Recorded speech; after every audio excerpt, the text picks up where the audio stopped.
practice driving requires that you are at least 16 years old and have completed the basic traffic course. You must also bring a valid ID while driving. Before driving, you must be physically and mentally fit to drive, meaning that you are alert, clear-minded, and refreshed. However, you can't drive alone. You must have a supervising driver present. The supervising driver must be at least 25 years old and have had their driving license for the past 5 years. The supervising driver must be physically and mentally fit and clear-minded. The supervising driver is actually the one who is legally responsible while you are practicing driving. While you are driving, your car must be labeled with a large red L on the back. This informs other drivers that you are new to driving and to give you some extra space and care on the road.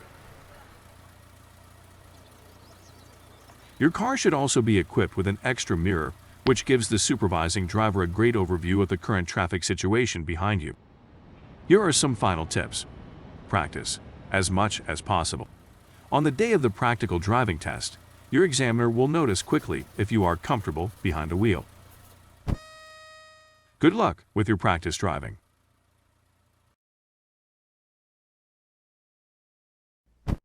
Welcome to this ebook.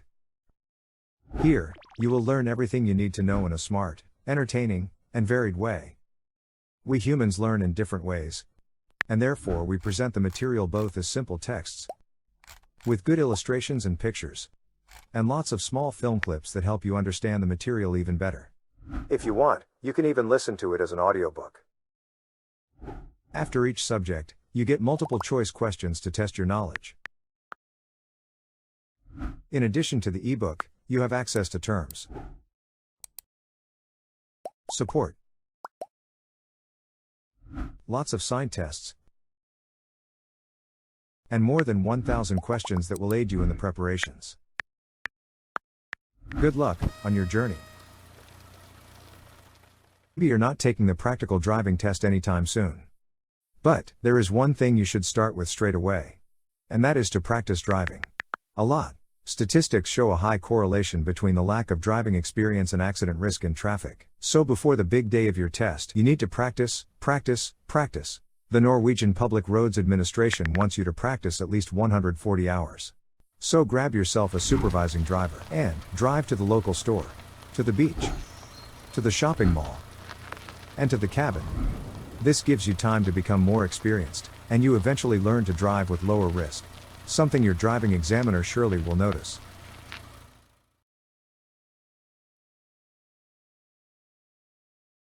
Listen up. Here are 4 great tips to help you prepare for your theory exam. Number 1. Make sure you read everything from the curriculum. And take a lot of tests. If you actually understand the subject, you won't fail your exam. Number 2. Read the questions carefully. Make sure you don't misinterpret the question just because you are reading too fast and not understanding what it actually says.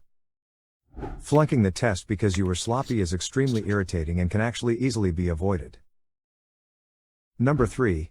Take your time. This makes it much easier to follow the previous tip as well. On your exam you get 90 minutes, so make sure you use the time, and use it wisely. Number 4. Practice traffic signs a lot. It is hard to predict which themes you will get on your exam, but you will certainly get a lot of questions about traffic signs.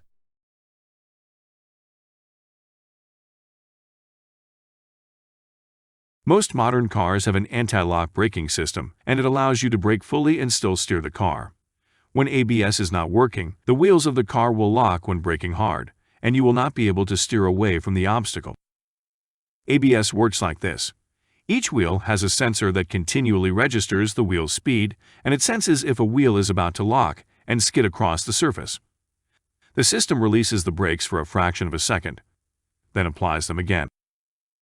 This system thus allows you to brake as hard as you can without ever locking the wheels and allowing you to steer simultaneously.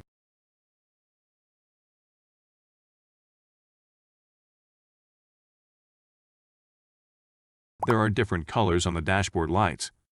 Think of it as traffic lights. Red means stop. Something is wrong with the car, and if you go on you might damage it.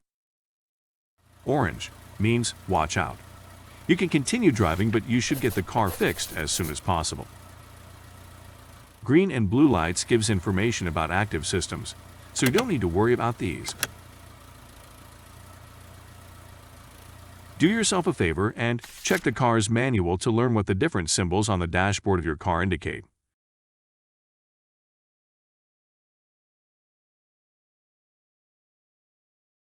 The tire tread refers to the part of the tire that makes contact with the road surface. Over time, the tire tread will slowly wear down evenly. Uneven wear is usually caused by a problem with the tires or the car, and the pattern of this wear gives us an indicator of what is causing the problem. If your tires are wearing down rapidly in the center of the tread, you may be driving on tires that are consistently overinflated. In contrast to center wear, edge wear may occur when tires are underinflated. If you notice that there are random smooth spots on your tire or little dips in the tread wear, the culprit could be your vehicle's suspension system. One-sided wear on your tires may be caused by wheel misalignment. Large patches of wear, like shown here, could be a sign of extensive braking with locked wheels.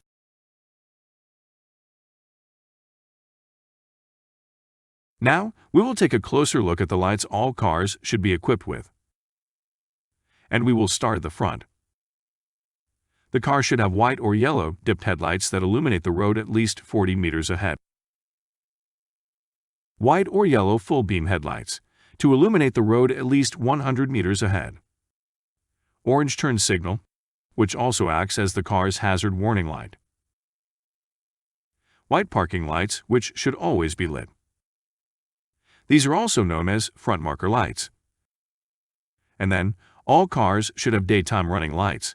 Both dipped headlights and curve and fog lights can act as daytime running lights, but many cars today have their own approved lights that works as this. At the rear, the car should be equipped with the following lighting equipment.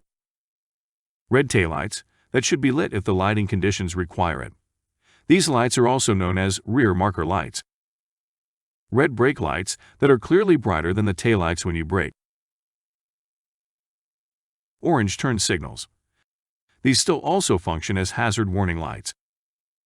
White registration plate lights that light up your license plate so that it can be read in the dark.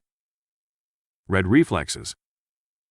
In addition to this, many of today's cars are also equipped with white or yellow reversing lights, but these are not mandatory. Curve lights and fog lights have also become standard in most modern cars, but these are also not mandatory.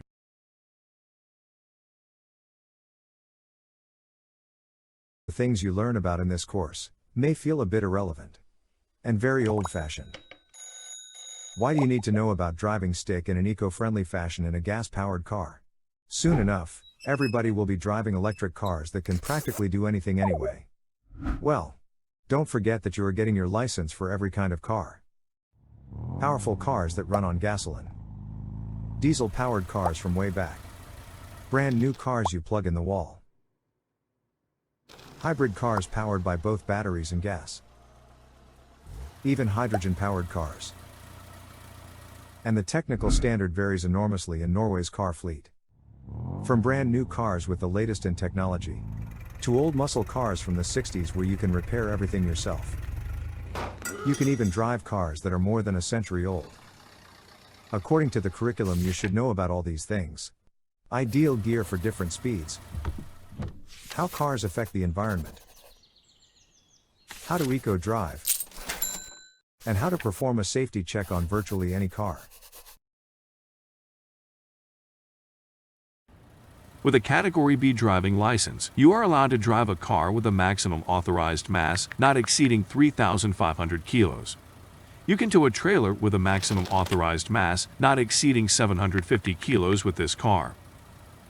This brings the total up to 4,250 kilos.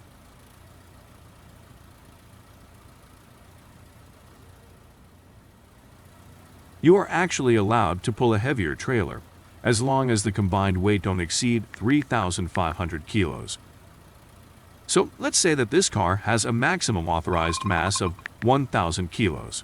This means that the trailer can weigh as much as 2,500 kilos.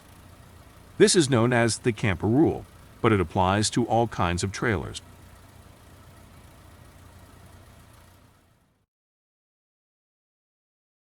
You can find a lot of information about your car in the vehicle registration certificate, but you only really need Section 8. Maximum authorized mass is how much your car can weigh, including car, passengers, luggage, and everything. Maximum axle load says something about how this weight should be distributed between front and back axle.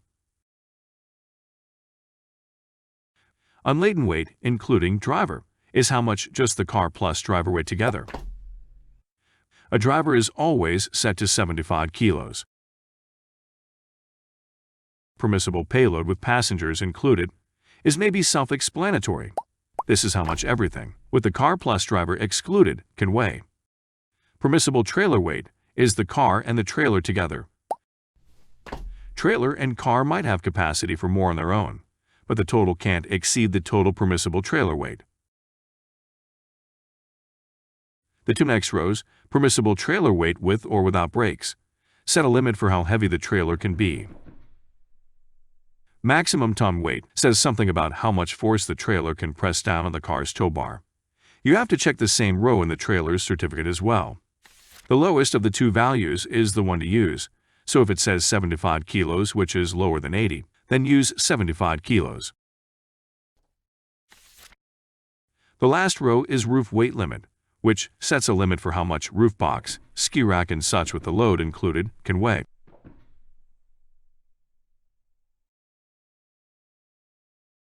For the following demonstration, we're going to need a crash test dummy, because this is dangerous. We are going to demonstrate why you shouldn't let things lie around in your car freely when you are driving. We start by filling the back seat with stuff, each piece weighing 3 kilos. The car sets a pace of 50 kilometers an hour. And then the car crashes, straight into a brick wall. The crash test dummy was using a seat belt, so in a modern car like this, the impact itself shouldn't be the biggest worry. When we watch the rerun of the crash from the inside of the car, we see that every single object suddenly becomes a deadly projectile. Some of the objects hits the dummy with a force of up to 100 kilos. This is why you always need to secure your things properly. Safety first.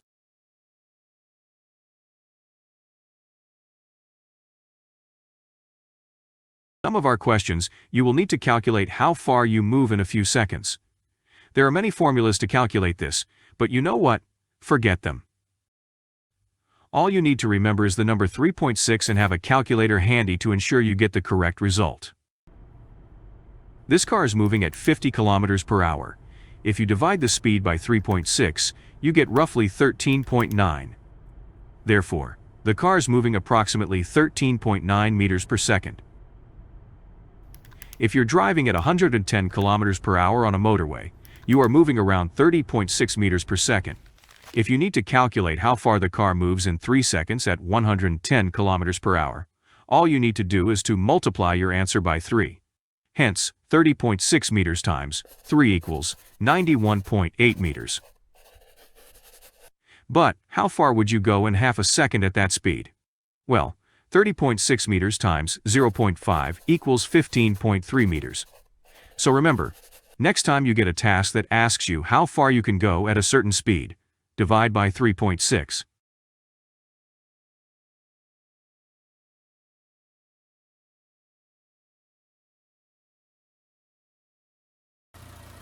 Let's take a look at how your brain works when processing traffic in real time. We'll divide the process in 4 phases. The first thing you do is to sense something. Your senses register stimulus, but your brain needs time to process the stimulus for it to make any sense. The next phase is perceiving the stimulus. Your brain interprets what it senses, and you understand what is happening. Now that you see the whole picture, your brain can start deciding what to do in this situation. This is the third phase of the driving process.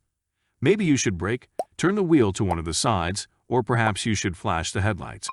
When the brain finally has made up its mind, it sends signals to the body which then performs an action. This is the last phase.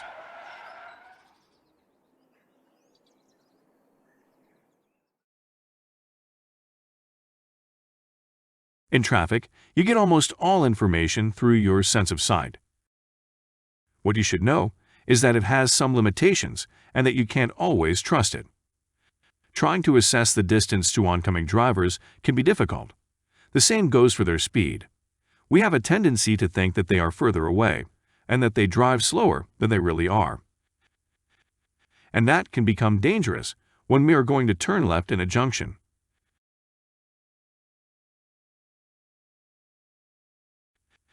It is even harder to judge correctly when the oncoming vehicle is small and far away. Now that you know, it should be easier to make a good judgment. It can be difficult to assess your own speed as well. Driving at high speeds on a boring stretch of road for a longer period of time will trick your brain into thinking you are going slower than you actually are. This is called speed blindness and is particularly important to be aware of when you are about to take off from a high-speed road. Check your speedometer often and look to your sides to recalibrate your sense of speed. Another thing that happens at higher speeds is what we can call tunnel vision. This occurs when your eye's field of view is restricted, and we no longer see what happens in our peripheral view. If you are experiencing this, lower your speed until you feel you have control.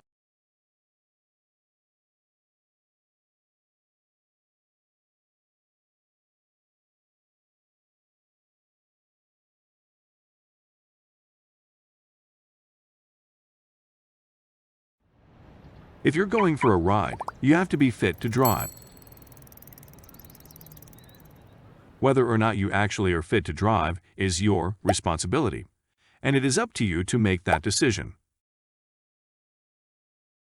Let's start with the easiest decision. If you are in some way under the influence of alcohol, strong medication, or some form of an illegal substance, then you can't drive, even though you might feel ready.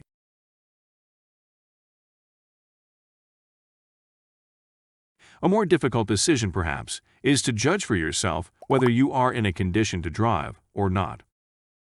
This is something you always have to consider when you feel sick, tired, scared, or angry. These conditions may negatively affect your ability to make good decisions in traffic and might impair your senses. So, if you're feeling unsure, you could let somebody else drive, or maybe just stay home. Roundabouts are often used instead of crossroads as they effectively direct traffic. In a roundabout, you must always give way to traffic coming from the left. When driving into a roundabout, you should always adjust your speed in advance. Ease off the accelerator, check your rear-view mirrors, and slow down. Entering a roundabout at lower speeds improves safety and accessibility.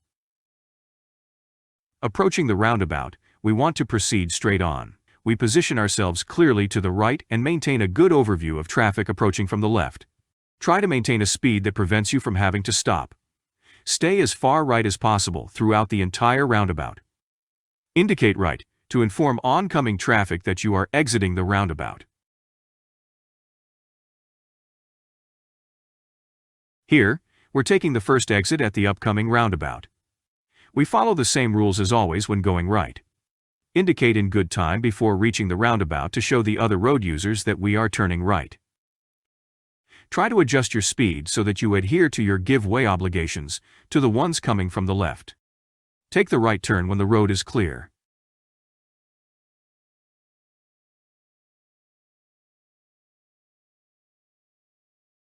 You're going to drive to the left in the forthcoming roundabout. Turn on our left turn indicators and position yourself to the left well before reaching the roundabout to show other road users where you are headed. Check for your duty to give way, drive around the roundabout, and signal to the right when you are exiting the roundabout. This informs other road users that you are leaving the roundabout.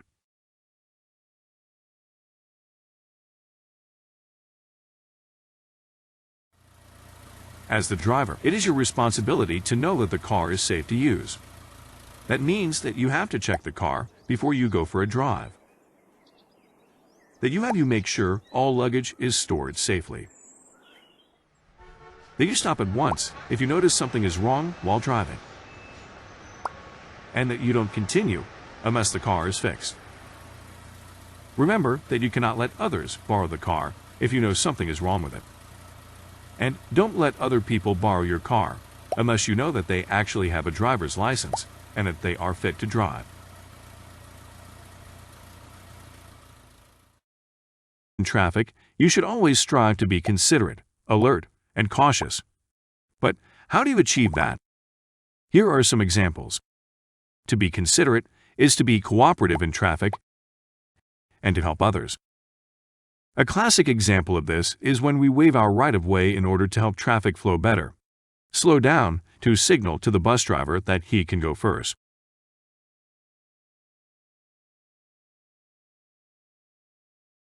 To be alert means that you are attentive and concentrate on traffic situations, not getting distracted by unimportant things. In a junction like this, you are alert if you remember to check your blind spots before turning. You are being cautious when you actively avoid dangerous situations in traffic. Cautious drivers know that you should always take it easy when you are driving past a bus on a bus stop. People might suddenly emerge from behind the bus, and you should be ready for this. In Norway, we have both yellow and white road markings. Yellow road markings separate lanes going in opposite directions, while white road markings separate lanes that go in the same direction. Let's take a closer look at the lines themselves. A line with short streaks with large spaces in between is a lane line. They are used on stretches of the road when you have good visibility and overview of the road. It can be crossed if conditions permit it. A line with long streaks with small spaces in between is a warning line. They can be crossed, but you must be careful. An unbroken streak is a prohibitory line, and it cannot be crossed. Prohibitory lines can be used in pairs as shown here, which we call double prohibitory lines. Two lines together are combined lines. You should adjust your driving to the line closest to you. You drive according to the prohibitory line, while oncoming traffic drives according to the warning line. Now the road markings go into a hatched area. As with the prohibitory line, crossing this area is also strictly prohibited. The road divides into several lanes in our direction. The arrows in the lanes show which direction the lanes are heading in at the next intersection. If you are going straight ahead, you must therefore choose the left lane. Here, the road markings have changed to a dividing line, with equally long lines and spaces, and it is used to distinguish between different types of lanes in the same direction. For example, bicycle lanes, or in this case, public transport lanes. The white solid line on both sides is an unbroken edge line.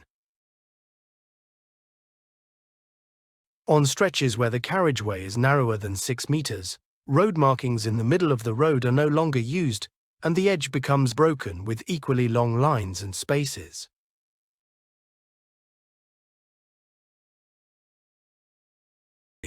There are 9 different groups of road signs. Hazard signs are triangular, with black symbols on a white background with a red border. Common signs are moose, dangerous curves, crossroads, or uneven road. Priority signs have different shapes and colors, but the most important ones are give way, priority road, and stop. In the next group, we have prohibitory signs, and they are circular, with black symbols on a white background with a red border. In this group, we find speed limit and no motor vehicles. The signs for no stopping and no parking have blue instead of a white background. The mandatory signs are all circular and feature white symbols on a blue background. They either show which lane you must use or on what side you must pass the sign. Informative signs are rectangular, and most of them are blue. In this group, we find signs that inform you about motorway, bus and taxi lane, one-way or pedestrian crossing. Signs that inform you about the lanes are usually white with black and red symbols. Group 6 are service signs. They are rectangular, but come in different colors. Blue signs inform about first aid or different types of service, while brown signs inform about attractions and activities. In Group 7, we find direction signs. These signs can give you information about destinations, lane orientation, route, or exits. The signs in Group 8 are called supplementary signs, and they are always used together with signs from the other group. Supplementary signs can, for instance, give information about distance, time, or stretch. In the last category, we find marker signs. They tell something about the road's onward course, or warn of obstacles near or on the road. Border posts and traffic cones also belong to this group.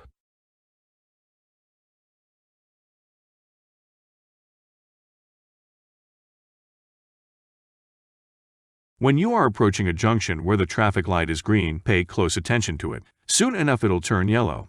But don't break in panic if you're practically in the junction. It might be safer to finish through it. The car behind can stop comfortably and will have to wait.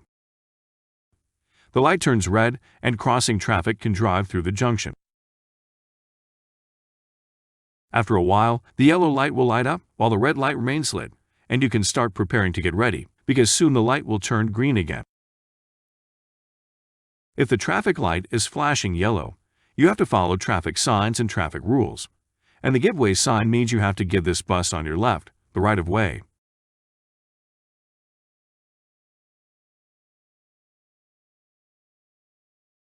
This is the pyramid of authority. And it determines what presides over what in traffic. In the bottom of the pyramid, we find traffic regulations. The obligation to give way to traffic from the right is a classic example of a traffic regulation. In the next tier, we find signs and road markings. In this junction, the obligation to give way to traffic from the right is trumped by the give way sign. In the tier above, we find traffic lights. When there are traffic lights in a junction, you follow these instead of the give way rule or the give way sign. On top, we find police. If there is a police officer in the junction, follow the officer's instructions regardless of what traffic lights, traffic signs and traffic rules dictate.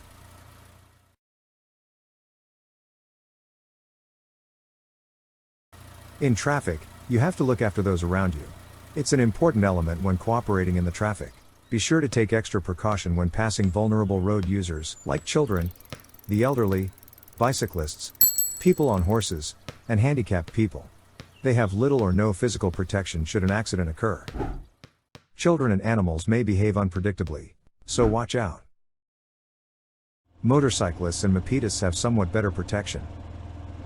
But make sure you keep a safe distance to them in traffic. And pay close attention to your blind spots. Small road users have a tendency to disappear from your view and attention. Let heavy vehicles go before you in junctions, even though they should give you the right of way, as this will aid the general traffic flow. And remember to always give way to a bus emerging from a bus stop when the speed limit is 60 km/h or lower. And then there is trams, and emergency vehicles responding to an emergency. You should always give way to those.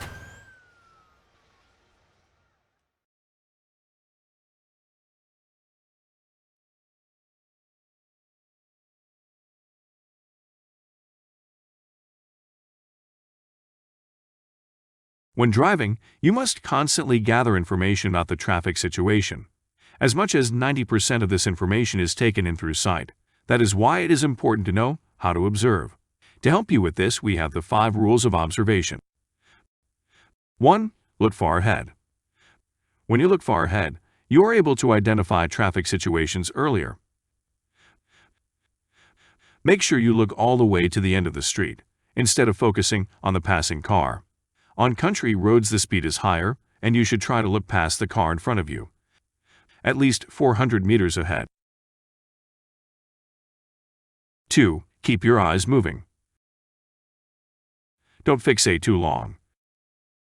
Keep your eyes moving, and look to the sides. Check right in front of your cars, and check the edge of the road. Check your mirrors, and don't forget about you blind spots. 3. Hit the big picture. By looking far ahead and keeping your eyes moving, you get the big picture. Use the overview you get to try to predict how the traffic will play out the next 10 seconds. And use this to adapt your driving. 4. Be seen and understood. Observation goes both ways, so you should always drive in a manner that makes your intentions clear. This way the other road users are able to anticipate your actions and can adjust to them. 5. Always look for a way out. You can't always predict what is going to happen in traffic, but you should expect the unexpected.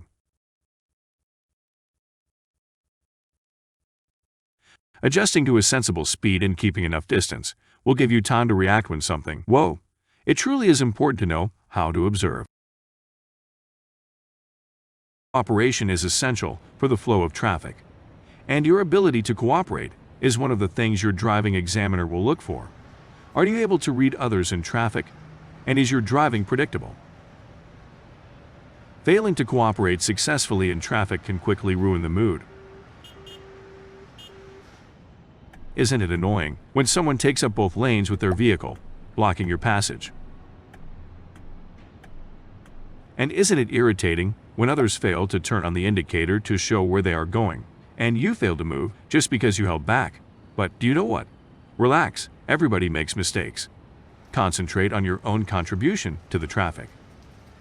You could, for example, let the bus waiting to enter the rush traffic to no avail go before you.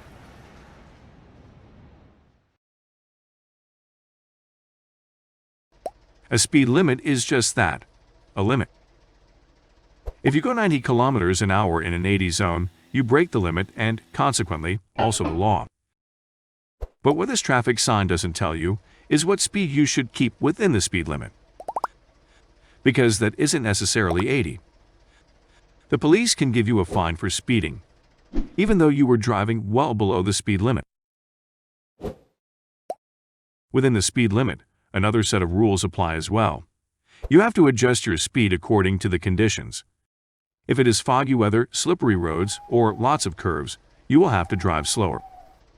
And you also need to know that you can stop in time should something suddenly happen right in front of you. An unexpected cue, a crossing moose, or school children emerging from behind a bus. It is your responsibility to keep the correct speed. In Norway, there are two general speed limits. In densely populated areas like here and here, the speed limit is 50 kilometers per hour. Outside densely populated areas like here and here, the speed limit is 80 kilometers per hour. The idea is that it shouldn't be necessary to use a traffic sign for this. You should be able to observe where the speed limit is 50 and where it is 80. Sometimes, a stretch of road needs other speed limits. And this is shown on speed limit traffic signs. From 30 kilometers per hour, all the way up to 110 kilometers per hour. When the speed limit reverts back to the general speed limit, this is done in two ways. In densely populated areas, a speed limit sign of 50 kilometers per hour is shown. Outside densely populated areas, this is done with the sign end of speed limit. And take notice, that sign is never used in densely populated areas. So when you see this traffic sign, the speed limit is 80, and not 50, which is a common misconception. And remember, the speed limit on a traffic sign doesn't automatically give you the right to keep that speed. You need to factor in traffic, the weather, and the road surface. And keep a speed that is safe and sensible. Proper road grip is essential when you're driving. Without road grip, you will lose control of the car, and slide off the road in a sharp curve, or down a steep hill. There are a number of forces that will affect a car's road grip. And knowing about these will help you regain control over your vehicle. On one hand, we have frictional forces. They determine the grip between the surface and the tires.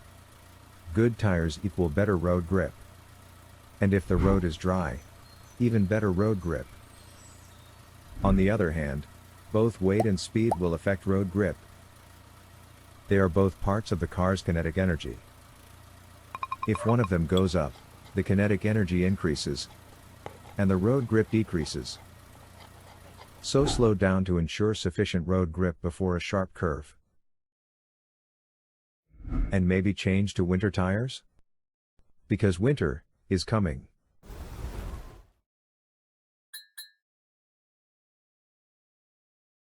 The car going 60 kilometers per hour has a braking distance of 18 meters. How much does this increase if speed increases to 90? We've already calculated that 90 is 1.5 times faster than 60. By multiplying the increase in speed, which is 1.5, with itself, we find the square, which is 2.25. Then we multiply the braking distance from 60 kilometers per hour with 2.25 and find the braking distance in 90. And that is 40.5 meters. The car increases speed and drives 90 kilometers an hour. What is the reaction distance now?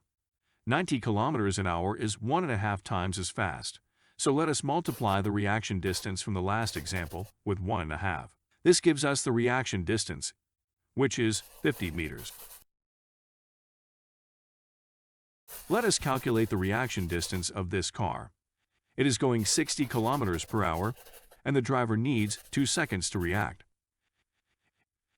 First of all, divide the speed with 3.6 to find meters per second, which is 16.67. Then we'll multiply by 2, which was the reaction time, and find the reaction distance. It is 33 meters. Distance is something a lot of people dread, but relax, because it is actually rather simple when you know how. In these tests, you are usually provided with a car's speed and the braking distance. Your job is to calculate what the distance becomes at other speeds. A car that drives twice as fast gets 4 times the braking distance.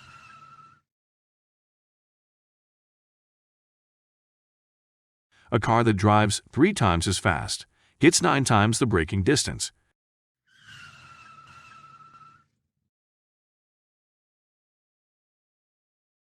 And a car that drives 4 times as fast gets 16 times the braking distance.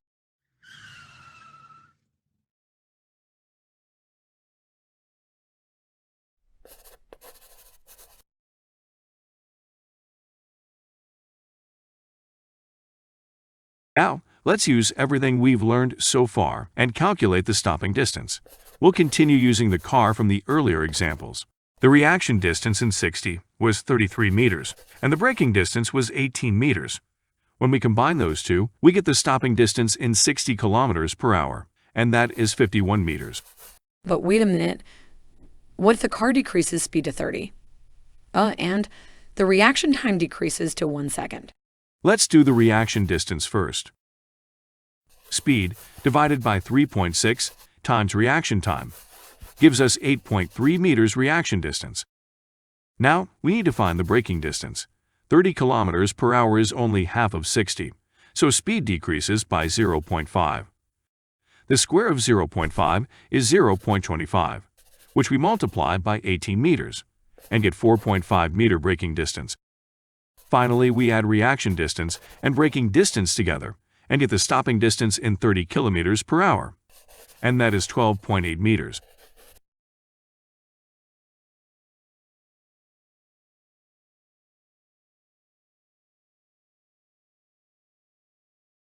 Giving way is when you have to let others go before you in traffic.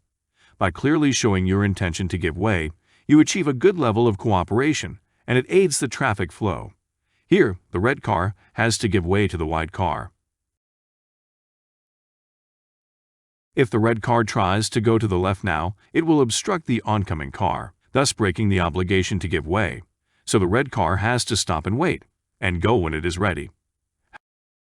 Now, the red car is planning on going right, and has to give way to both the bicyclist and the pedestrian. Giving way is all about not obstructing or interfering with other road users. You should also give way when you're coming from a gas station. A bus leaves the bus stop on road with a low speed limit. when you're about to overtake in the oncoming lane, or changing between lanes in the same direction.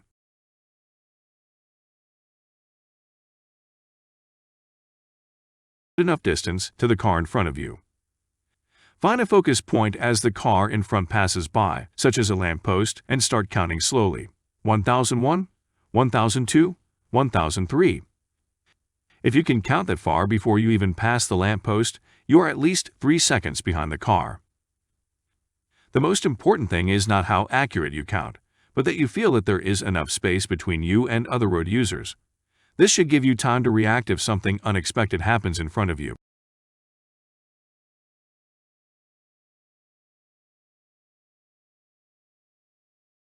Okay, let's have a look at how you should drive through roundabouts one more time, because people think this is difficult. There is no written regulation about roundabouts, but both the road administration and the police agree. Drive like you would through a junction. That means turning on indicator lights before you enter, and choosing a correct position in the lane. The first car is going right, and keeps the indicator lights on through the roundabout. The second car is going straight ahead, and turns on the indicator lights when it passes the right exit. The last car turns on the left indicator lights, chooses a position to the left, and turns on right indicator now. When there is more than one lane in or out of the roundabout, the cars have to choose lanes based on which lane they wish to leave the roundabout from.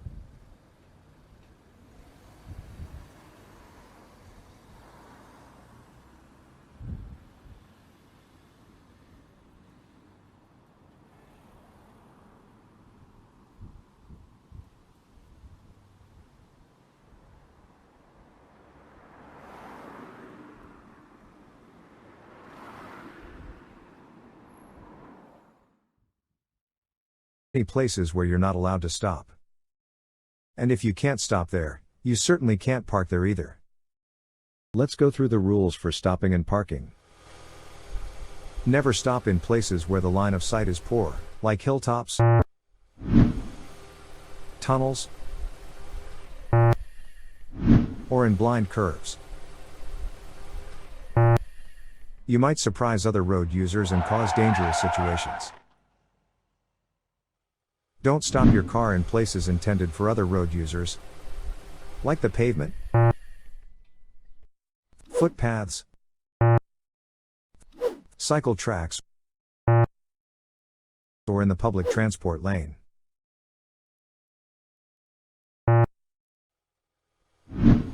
Avoid stopping closer than 5 meters to junctions, level crossings, and pedestrian crossings, unless you have to stop for traffic. Don't stop any closer than 20 meters to a bus stop, unless you are dropping off a passenger.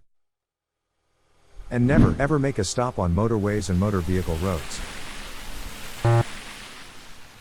The same goes for entrance and exit ramps for these roads. It is dangerous. Parking is also obviously prohibited in these places. In addition, you should avoid leaving your car in front of property exits, passing places on narrow roads, in pedestrian zones, or in home zones. And you can't park your car on priority roads if the speed limit exceeds 50 kilometers per hour.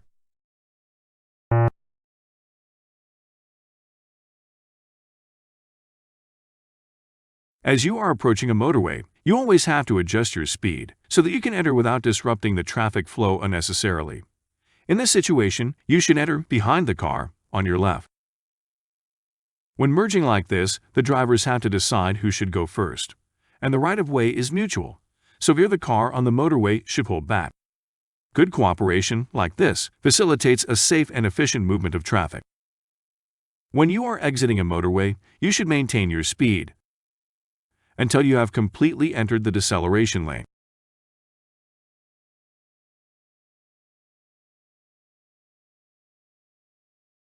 As you are approaching a priority road, you should check to the left early on to see if the coast is clear. In this case, you are going to turn right in the upcoming junction, so you should signal, reduce speed, position the car, and get ready to go. But since this is a priority road, you need to check to the right as well before you go. There is a slight chance that there are cars in both lanes, since overtaking in a junction is allowed when you are driving on a priority road. Forget to check, and this might happen.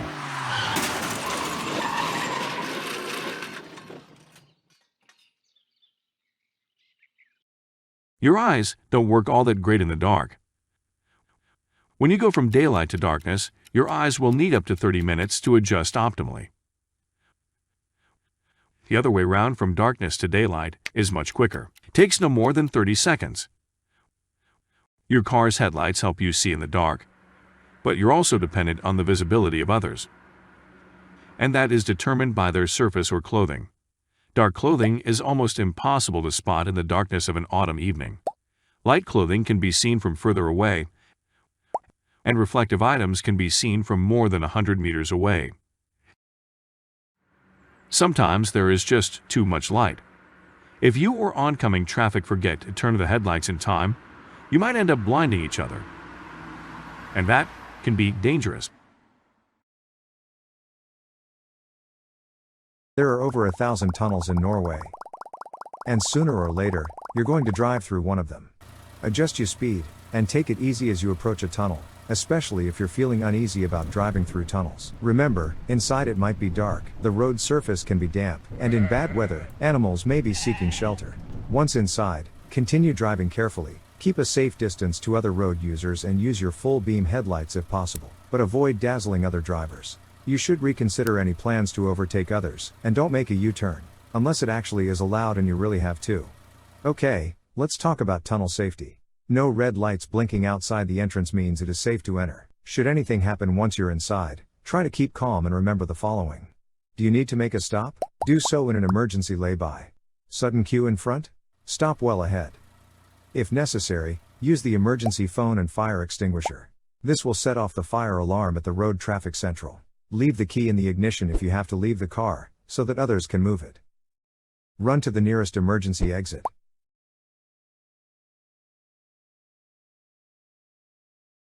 As the first person at the scene of an accident, it is your obligation to help. Stop a little distance from the accident and put on your reflective vest. Start securing the scene by placing the warning triangle strategically. Use your car as an obstruction if possible. Get an overview of the scene of the accident. Who is injured and who needs to be tended to first? If there are other people there, take charge and delegate tasks. Call the emergency telephone number 113, tell them who is calling, what has happened, and where you're calling from. If necessary, you should now start administering first aid.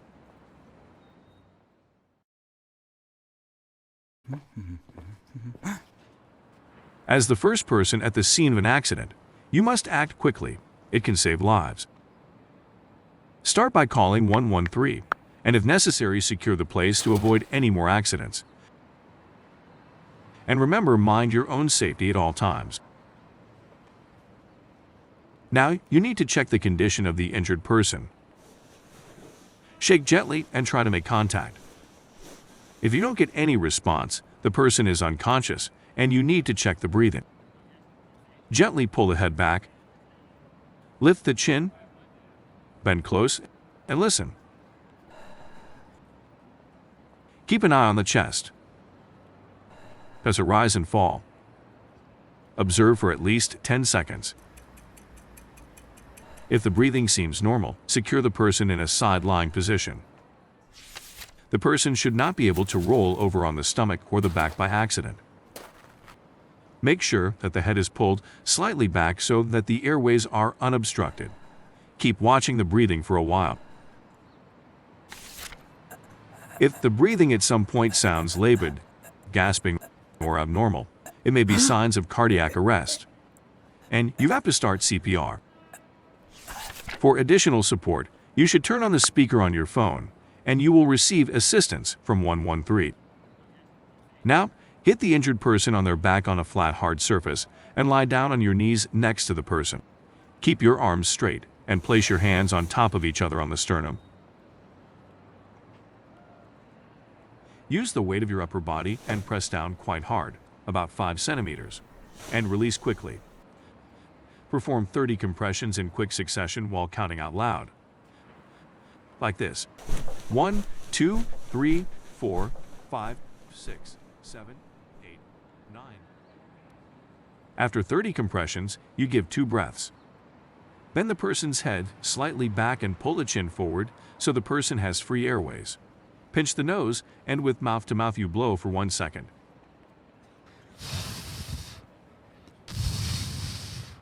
And you continue alternating like this: 30 compressions, 2 breaths, 30 compressions, 2 breaths,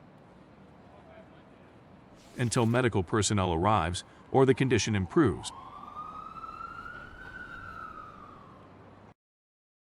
Last 15 years, Statens Vegvesen have analysed all fatal traffic accidents in Norway. 1 out of 4 was caused by intoxication. The age segment 41 to 50 years old is the dominant segment, and they are mostly male. Alcohol is the #1 substance used in Norway and in the rest of the world. Alcohol severely afflicts your faculties and your judgment in traffic. Alcohol was the sole substance used in almost 50% of the accidents with fatal outcomes.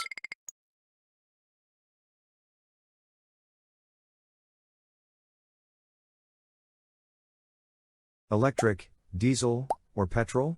In any regard, driving is a burden on the environment. And the ever-increasing prices on power and petrol makes it an expensive endeavor. But, there are certain things you can do to help protect both the environment and your wallet. And the best way is by conserving energy. In other words, using as little energy as possible. This is how you do it. Make sure that the car is in good condition, and that everything is working as it should. If you have too little air in your tires, they will have increased rolling resistance, and the car will use more energy to roll. An unused roof box is a waste of energy. The same goes for stuff you don't need lying around in your car, making it unnecessarily heavy. Predict and adapt to the traffic flow, as this helps you maintaining a steady speed. Constantly stopping and accelerating is an energy thief, so try your best to avoid this. If you don't need it, turn it off. Unnecessary use of, for example, air conditioning, heating wires and fog lights is simply a waste of energy. And if you are waiting in your car, turn it off. Idling is polluting. A little planning never hurt anybody. Choose the smartest route. The one without traffic jam and detours.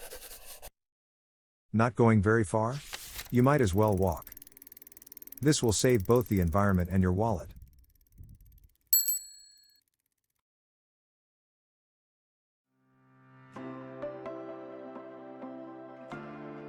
Før du kjører i trafikken, bør du ha en viss idé om hva du faktisk utsetter deg for.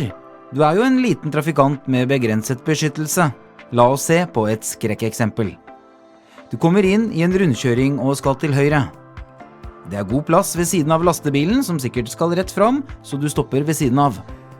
Men lastebilen skal faktisk også til høyre. Store kjøretøy trenger ofte å låne litt ekstra plass, og plasserer seg gjerne slik. Og det som er enda verre, sjåføren har ikke sett deg. Du er usynlig i blindsonen.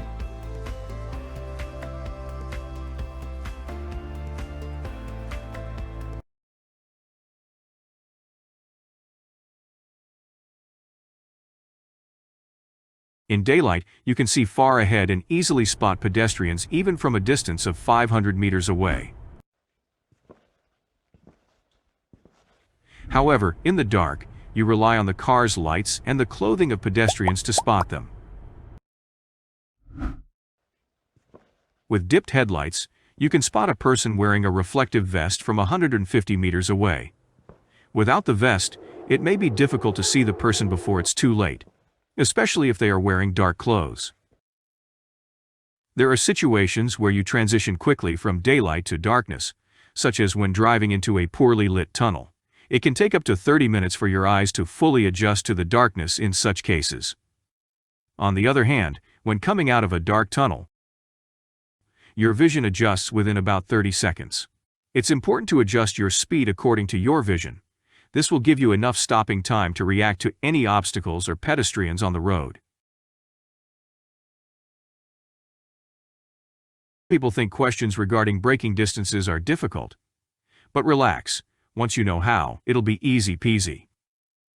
Let's begin by stating an important fact. You don't need to memorize a long list of braking distances for different speeds. In these questions, you will always be given this information as a starting point. For instance, a question might state that at 40 kilometers per hour, you have a braking distance of 8 meters. The skill you need is to use this information given in the text to calculate what the braking distance will be if the car changes speed. Let's take it step by step. We start with the formula. Start by taking the new speed and divide this by the old speed. This will give you the speed difference. Then multiply speed difference by itself.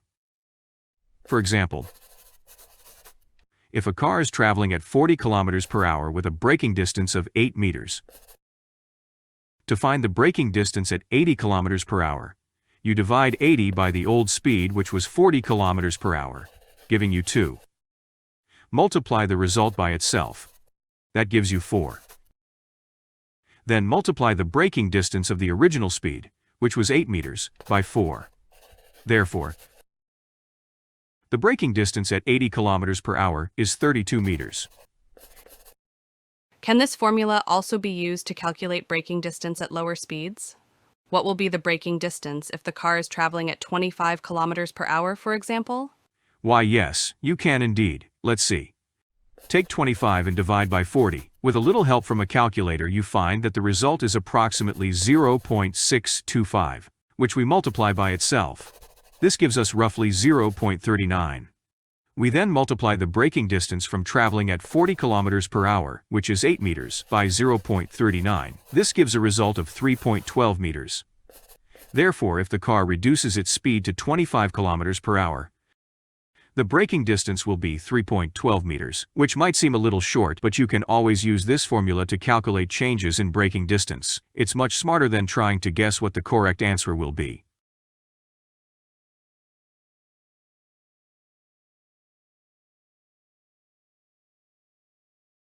All tires have markings that provide information about the tire's dimensions and capacity. However, it's not easy to guess what the markings mean, so let's go through it. The first number, 225, represents the width of the tire in millimeters. So from here to here measures 225 millimeters. The next number, 50, indicates the height of the tire, expressed as a percentage of the tire's width. 50% of 225 millimeters is 112.5 mm, so the tire's height is 112.5 millimeters. The letter R indicates that this is a radial tire. The alternative is D for diagonal tires, but those are almost no longer used. 17 is the diameter of the rim, given in inches. So from here to here measures 17 inches. 94 is the tire's load index, and W is the tire's speed rating. You will need to refer to charts if you want to know what these two indexes mean. In this case, 94 indicates a maximum load capacity of 670 kilograms, and W in the speed rating corresponds to a maximum speed of 270 kilometers an hour. When two cars meet in the dark night, when should they switch off their full beam headlights? Quite a few people wonder about just that. Let's go for a little late-night drive. It's dark along the country road and car A is driving with full beam headlights on. Far off, car B approaches, also with full beam headlights on. When the cars are between 200 and 300 meters apart, it's time for both to turn off their full beam headlights. Now, if both switch off before this, parts of the road between them darken, and if they switch later, they dazzle each other.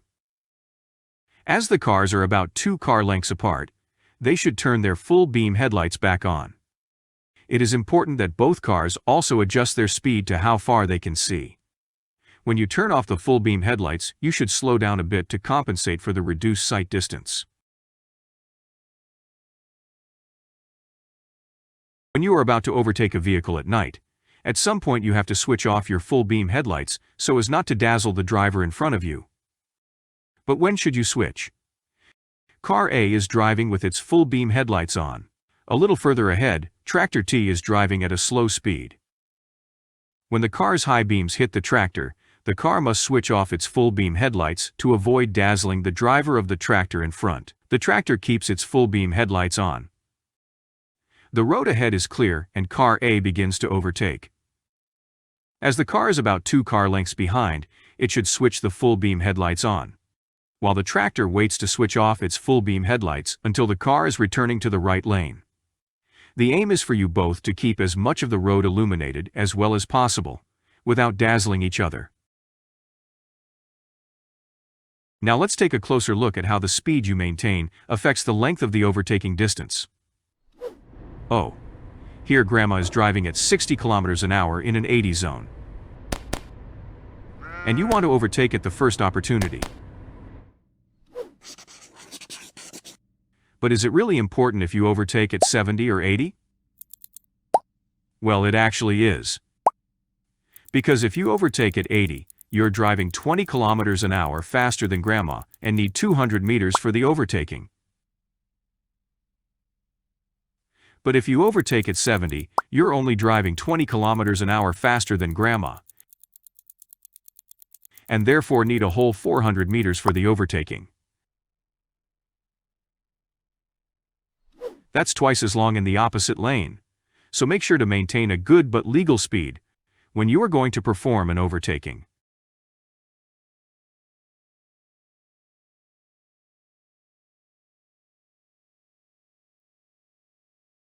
You might have heard this expression before. The devil is in the details. Well, sometimes this also applies to our questions. We'll use this question as an example. When we ask if you must give way for the bus, over half of the students answer yes. Since the bus's indicators are blinking, many students think that they must give way. However, if you look a little bit closer, you will see that you are in a 70 kilometers an hour zone, which means that it is the bus that must give way for you. But do not get confused now. Sometimes we get the simplest questions wrong. The answer might be easier than you think. Take a look here. In this example, we ask who you have to give way to if you are going to the right in the junction. Only 1 out of 4 answers this correctly. Over 50% think you must give way for traffic coming from either the left or the right. The correct answer is that you don't have to give way for anyone here. Maybe the poor visibility on the right-hand side makes people unsure. The common thing with these questions is that you really have to take your time to read the question and alternatives carefully, and especially study the picture closely. You need to make sure that you really understand the question. But isn't this a trick question? No, I would not say that. Just because you have to concentrate a bit more. You need to concentrate like this on some of the questions that you get on the theory test as well. And we want to prepare you for that.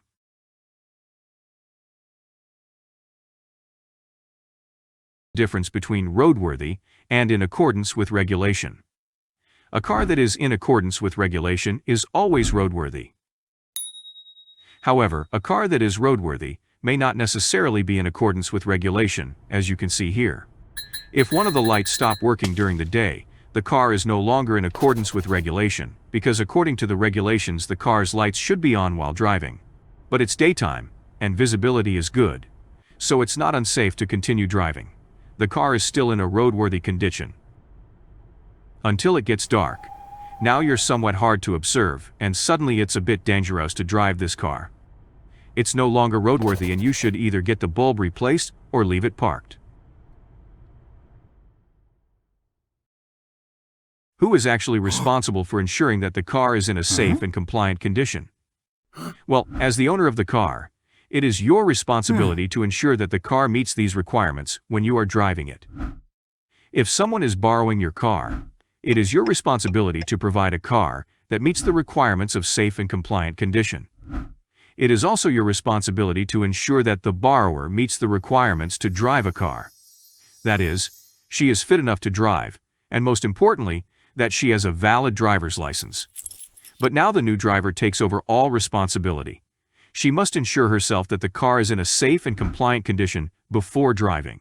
And if something happens during the drive, it is the driver's responsibility.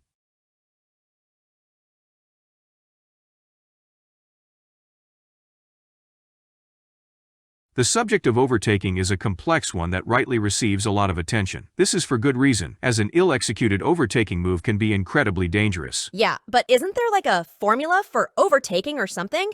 What? Huh. Well, it doesn't make much sense to use formulas here. There are indeed a few different ones, but none of them are that helpful when you are actually in a car and decide to overtake someone. It's important to know that if you're going to overtake, you need at least 3 times the free stretch of road as the overtaking distance. There cannot be any road users in that free stretch of road, which consists of the actual stretch of road you use in overtaking, an equally long stretch for oncoming traffic, and a stretch of road in the middle used as a security buffer.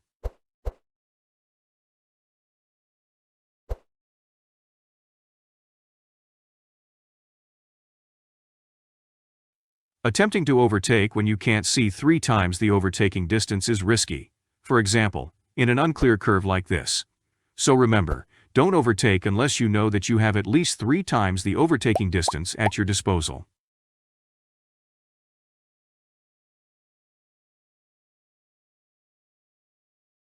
You have surely heard about the basic rule of traffic, but have you thought about what the definition of this is, and that you actually use it all the time whilst driving?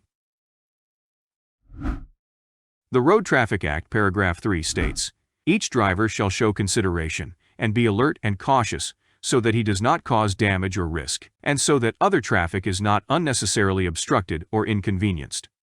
The main purpose of the basic rule of traffic is to make sure that you are not a danger whilst driving in traffic. The goal is to make traffic safe and efficient. But why can't rules be made for each dangerous threat in traffic? Oh, that would have been a huge list of rules. It is easier to create one rule that applies to all traffic behavior. Let's look at some examples where you are showing consideration, alertness, and being cautious while driving. Imagine you are driving, minding your own business. Suddenly, a pedestrian jumps onto the crosswalk in front of your car. Even if the crosswalk light is red, you are alert and know that you should look out for pedestrians on the pedestrian crossing. You see the pedestrian and stop to let her walk across. The pedestrians can't just walk straight out onto the road while the pedestrian crossing light is red, can they? No, they're not supposed to. However, you must stop nonetheless. Even though the pedestrian has broken the traffic rules, it doesn't mean that you can just run her over. You must show consideration and use common sense in every situation in the traffic. You are also being cautious.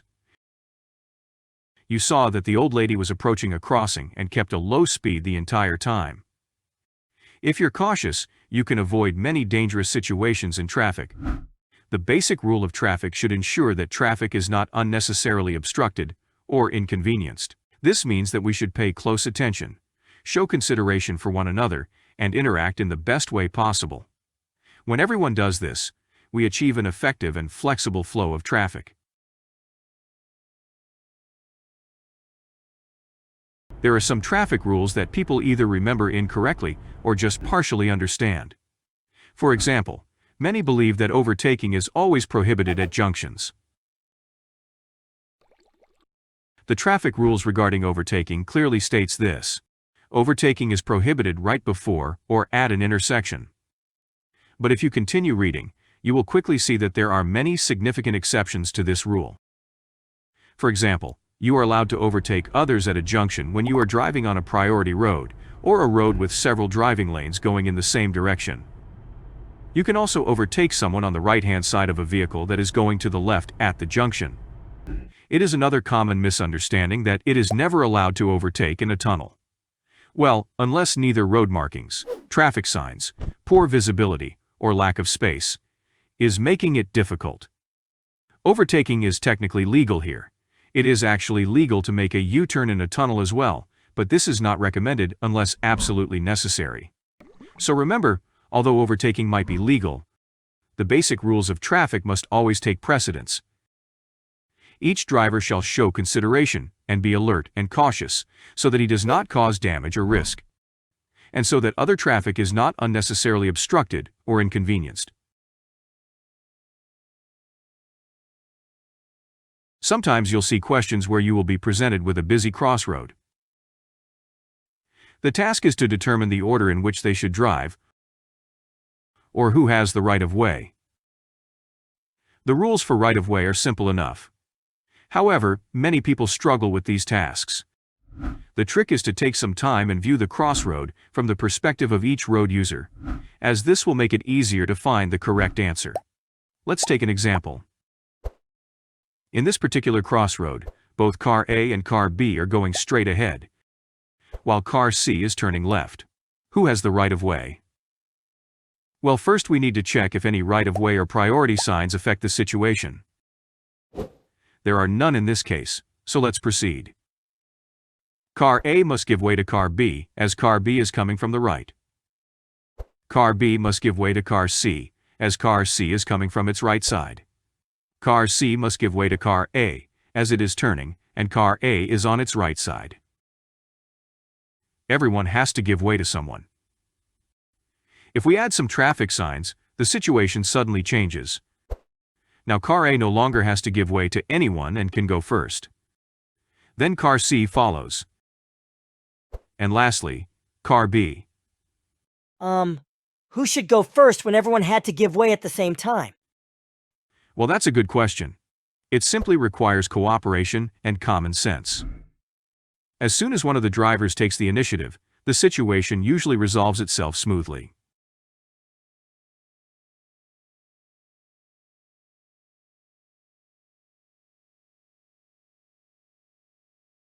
Stopping distance consists of two things: the reaction distance and braking distance.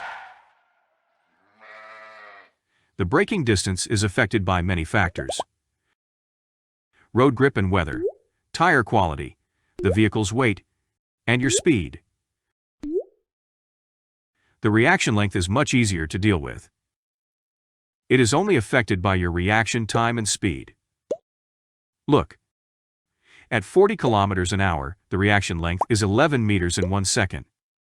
If you only use half of that time to react, the reaction length will also be cut in half.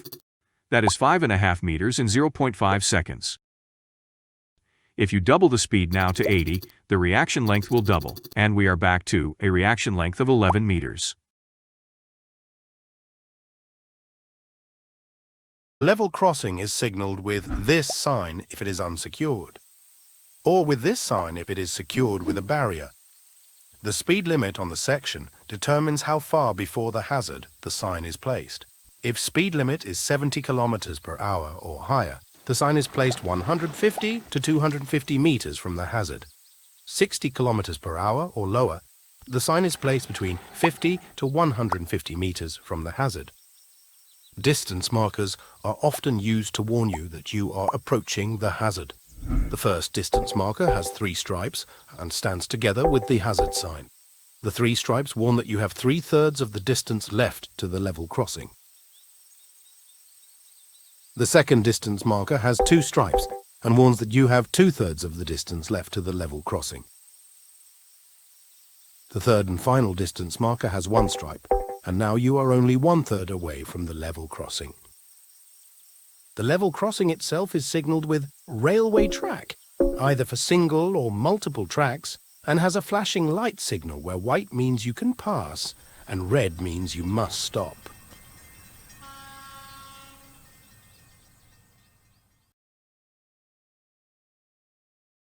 Your sight is the most important sense in traffic. Therefore, you need to know the limitations of your sight and learn to keep your eyes moving. First of all, humans are quite bad at judging distances in traffic.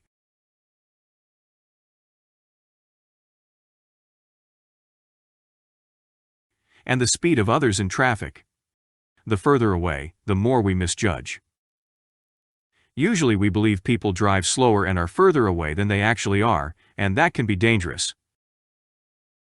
When speed increases, your field of vision becomes smaller, and you must keep your eyes moving to the sides to get an overview of what is happening. Higher speeds over time can also cause speed blindness, which means that, after a while, it feels as if the speed is lower than it actually is. And that is also dangerous.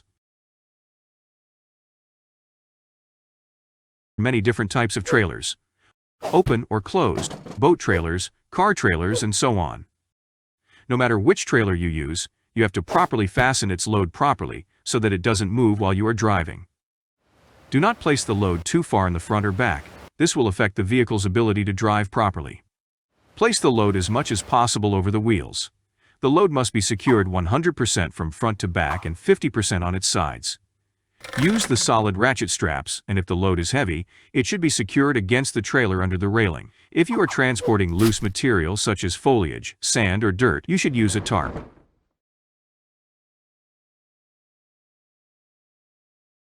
In traffic, we have so-called traffic stops. This refers to when you have to come to a halt because of the traffic situation. Like when you're stopping for a pedestrian at a red light, or get stuck in a traffic jam. However, these rules don't apply if you've pulled over to take a call or drop a passenger, as these stops are not caused by the traffic situation. What then if there is a no stopping sign here? Well, if you have to stop due to a traffic situation, it's perfectly fine. But otherwise, stopping is prohibited. Supplementary signs are one of those things that people sometimes seem to mess up. Even though the purpose of the supplementary signs is to elaborate upon the main sign, it is still important to understand them. Look at these supplementary signs. Many people mess up a little bit here. The sign on the left is called stretch, and it informs you when the main sign is applicable and when it ends. There is a danger of moose on the road. The danger starts in 100 meters and lasts for 900 meters. The supplementary sign on the right is called distance, and tells you when the main sign becomes valid. The speed limit will change to 50 kilometers an hour and 150 meters. You also need to know when the sign underneath isn't a supplementary sign. The sign underneath does not say anything about no parking. No parking applies to everyone. In addition, vehicles weighing more than 3 tons per axle are not allowed to drive here at all. In an intersection, you always have to give way to the tram, both from the right and left.